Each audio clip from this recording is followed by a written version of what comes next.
Many medical professionals have said natural immunity should be a legitimate form of immunization. And that's pretty obvious, isn't it?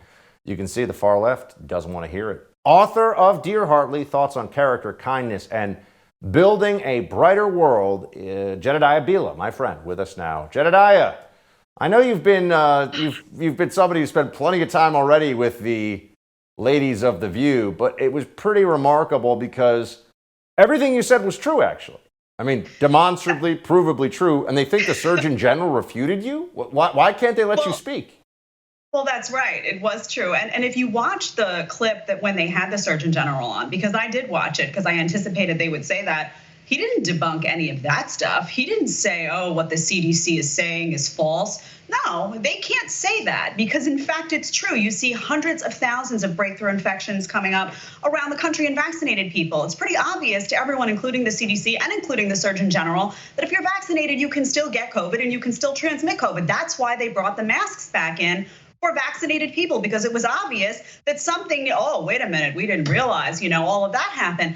What the Surgeon General actually said on that show was, we don't know the exact number of that antibody count that qualifies as natural immunity, so we just shouldn't use that. That should be discounted, essentially, is what he was saying. And I would have asked him, had I been on that panel, well, do you know the exact numerical value of antibodies that constitutes acceptable immunity for the vaccinated? Because it's really interesting. I've spent the better part of a year looking at my antibodies and watching those numbers and looking at family member who got tested and watching their antibodies, and it's some pretty interesting conclusions. So that's I would just want to know how long, Jedediah, there's any efficacy for these vaccines. I mean, what's the actual number? Because my understanding is that they don't know. They kind of guess that you need a booster after 6 months, 4 months, depends.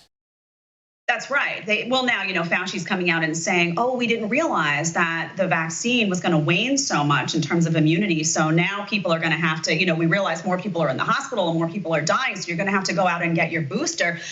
Listen, people have to ask themselves, is that what you want to sign up for? Is that if it is, if you are comfortable, and this is my message, Buck, if you are comfortable with that, boosters every 6 months, that's fine by me. Go do whatever you want. That is up to you. That is your decision to make, your family, your body, your doctor. That's fine. But I'm not doing that. I'm not doing that because I don't need to do that, because I have provable immunity via an infectious disease specialist in New York City who is himself vaccinated. He's not anti-vax, backed up by 3 additional doctors. I have a medical exemption. There's more risk to me to take this vaccine. I am not going to put someone else at risk.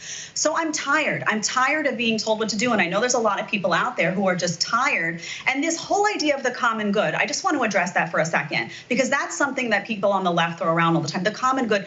So listen, if you don't take care of yourself as an individual, there is no common good, because you are part of that scenario. You're not supposed to sacrifice your own well-being. Oh, okay, I'm not going to listen to what my doctor said. I'm going to put myself at significant risk for the common good. What good does that do anyone? I'm a mom, I have a son, I have a child, I have a family.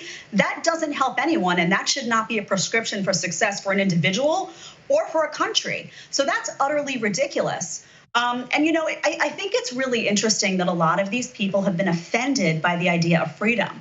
Me saying that I want you to make that decision for yourself bothers them. It really gets under their skin. They would rather have government make that decision. They'd rather have a corporate bureaucrat make that decision.